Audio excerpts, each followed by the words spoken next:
जय हिंद बच्चों। आज हम लोग क्या देखने वाले हैं? संख्याएं के बारे में जानने वाले। किसके बारे में? संख्याओं के बारे में जाने। तो पहला क्या है हम लोग का?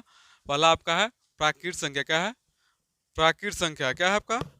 पहला आपका है प्राकृत संख्या। तो नेचुरल नंबर क्या है? Natural number. तो गिनती की संख्या को प्राकृत संख्या कहते हैं। किसे कहते हैं? गिनती की संख्या को प्राकृत संख्या। बहुत ईजी। देखिए 1 2 3 4 5 ये सब क्या है? गिनती। जीरो को छोड़ा के आप देखिए 1 2 3 4 5 ये सब क्या है? गिनती के साथ बोलेंगे। गिनती की संख्या को क्या कहते हैं? प्राकृत संख्या। कितना ईजी है आपका? गिनती की संख्या को प्राकृत संख्या कहते हैं। क्या कहते हैं? प्राकृत संख्या। जैसे हो जाए 1 2 3 4 5 डॉट डॉट डॉट अनंत तक, मतलब खत्म होने वाला है। गिनती की संख्या कभी खत्म नहीं होता। तो इसलिए याद रखिए कि प्राकृत संख्या नेचुरल नंबर। तो गिनती की संख्या को प्राकृत संख्या कहते हैं। जैसे में आप लोग लिख रहे 1 2 3 4 5 डैश डैश, मतलब बहुत दूर तक जाते रहेगा, अनंत तक। अगला क्या आपका? पूर्ण संख्या। क्या है? पूर्ण संख्या। Whole number. क्या है? Whole number. देखिए क्या है? पूर्ण संख्या। तो बोले मतलब गिनती की संख्या क्या कहते हैं? प्राकृत संख्या कहते हैं। क्या कहते हैं? प्राकृत संख्या। तो हम लोग बोलेंगे यार कि गिनती की संख्या में शून्य को शामिल करते उसे क्या कहते हैं? पूर्ण संख्या। या ऐसे भी बोल सकते हैं प्राकृत संख्या के समूह में शून्य को शामिल करते उसे क्या कहते हैं? पूर्ण संख्या कहते हैं। प्राकृत संख्या और गिनती की संख्या दोनों एक ही होता है। वही लिखेंगे। प्राकृत संख्या के समूह में शून्य को शामिल करते हैं तो उसे पूर्ण संख्या कहते हैं। क्या कहते हैं? पूर्ण संख्या। देखिए प्राकृत संख्या है ना, यहाँ से देखिए, यहाँ से यहाँ तक आपका प्राकृत संख्या। तो इसमें क्या शामिल कर दिए? जीरो को, मतलब शून्य को शामिल कर दिए। तो प्राकृत संख्या के समूह में शून्य को शामिल करते हैं उसे क्या कहते हैं? पूर्ण संख्या। तो आपका डिफिनीशन क्या रहेगा? प्राकृत संख्या के समूह में शून्य को शामिल करते हैं तो उसे पूर्ण संख्या कहते हैं। जैसे में 0 1 2 3 4 5 डॉट डॉट डॉट अनंत तक। क्या है ना, याद है कि जीरो खाली शामिल हो जाएगा प्राकृत संख्या, उसे क्या कहते हैं? पूर्ण संख्या कहते हैं। अगला देखिए, अगला क्या आपका? पूर्णांक संख्या। क्या है? पूर्णांक संख्या। Integers number. क्या हो जाएगा? Integers number. तो हो जाएगा धनात्मक तथा ऋणात्मक प्राकृत संख्याओं के समूह को पूर्णांक संख्या कहते हैं। क्या कहते हैं? धनात्मक तथा ऋणात्मक प्राकृत संख्याओं के समूह को पूर्णांक संख्या कहते हैं। देखिए आपका है ऋणात्मक। क्या है? ये आपका ऋणात्मक पूर्णांक है। यहाँ तक है ना आपका ऋणात्मक। क्या है? ऋणात्मक पूर्णांक है।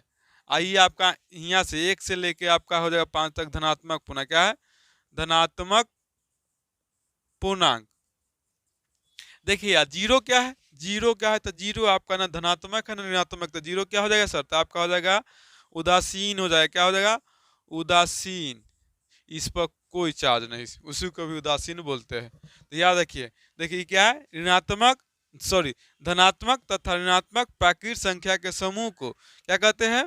पूर्णांक संख्या। कौन कहते हैं? पूर्णांक संख्या। क्या कहते हैं? पूर्णांक संख्या कहते हैं। तो याद रखिए धनात्मक तथा ऋणात्मक प्राकृत संख्याओं के समूह को पूर्णांक संख्या कहते हैं। जैसे में हो जाएगा -5 -4। देखिए डॉट डॉट है, मतलब इधर बढ़ेगा और क्या होगा? बढ़ेगा इधर।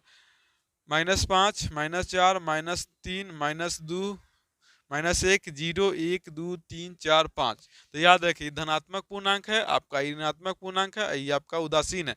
जिसमें माइनस लगल है तो उसे क्या कहते हैं? ऋणात्मक। और जो प्लस में रहता है उसे धनात्मक कहते हैं। तो चलिए अगला देखते हैं। अगला आपका 4 नंबर। क्या है? 4 नंबर। क्या है? अगला आपका 4 नंबर सम संख्या। क्या है? Even number. तो हम लोग देखे थे, अभी देखे थे प्राकृत संख्या, पूर्ण संख्या और पूर्णांक संख्या। आप देखेंगे सम संख्या 4 नंबर इवेन नंबर। तो वह प्राकृत संख्या जो 2 से पूर्ण रूप से विभाजित हो उसे सम संख्या कहते हैं। क्या कहते हैं? सम संख्या। बोला है कि वह प्राकृत संख्या जो 2 से पूर्ण रूप से विभाजित हो उसे सम संख्या। देखिए पूर्ण रूप से मतलब पूरा पूरा, ऐसे इसको ऐसे भी बोल सकते हैं कि वो गिनती वह संख्या जो 2 से पूरा पूरा भाग लगता है उसे क्या कहते हैं? सम संख्या। गिनती की वह संख्या जो 2 से पूरा पूरा भाग लग जाता है उसे क्या कहते हैं? सम संख्या। आप ऐसे भी बोल सकते हैं। डिफिनीशन सबका अलग अलग होता है। वह प्राकृत संख्या जो 2 से पूर्ण रूप से विभाजित हो उसे सम संख्या कहते हैं। जैसे हो जाएगा 2 4 6 8 10 12 14 16 डैश डैश अनंत तक आपका जाते रहेगा आगे तक। उसी अगला क्या है? इसका उल्टा है जस्ट विषम। सम संख्या वाला इसका उल्टा होता है जो 2 से पूरा पूरा भाग न लगे। तो विषम संख्या। क्या आपका? विषम संख्या। और नंबर बोला है कि वह प्राकृत संख्या जो 2 से पूर्ण रूप से विभाजित न हो। क्या है? विभाजित न मतलब भाग न लगे, 2 से भाग न लगे, उसे विषम संख्या कहते हैं। क्या कहते हैं? वह गिनती की संख्या। ऐसे बोल सकते वह गिनती की संख्या, ऐसी गिनती की संख्या जो 2 से पूरा पूरा भाग न लगे उसे क्या कहते हैं? हम विषम संख्या कहते हैं। चाहे वह प्राकृत संख्या जो 2 से पूर्ण रूप से विभाजित न हो उसे विषम संख्या कहते हैं। क्या कहते हैं? विषम संख्या। जैसे हो जाएगा 1, 3, 5, 7, 9, 11, 13, 15, 17 डॉट डॉट डॉट आपका अनंत तक जाएगा। तो ये था आपका सम संख्या विषम संख्या। तो याद रखिए, वह प्राकृत संख्या 2 से पूरा पूरा भाग तो उसे क्या कहते हैं? सम। और वह प्राकृत संख्या 2 से पूरा पूरा भाग न लगे उसे क्या कहते हैं? विषम कहते हैं। तो भाग लगता है उसे 2 से भाग लगने वाले को सम कहते हैं, 2 से भाग नहीं लगने वाले को विषम कहते हैं। आप बस इसको याद कर लीजिएगा। अब बहुत ईजी, आपको जरूरी होता है संख्या पहचाना, तो आप संख्या पहचान लीजिएगा तो आगे 10th में कोई दिक्कत नहीं होने वाला। चलिए आज का वीडियो यहीं तक समाप्त करते हैं। वीडियो अच्छा लगे तो लाइक शेयर और सब्सक्राइब जरूर कीजिएगा।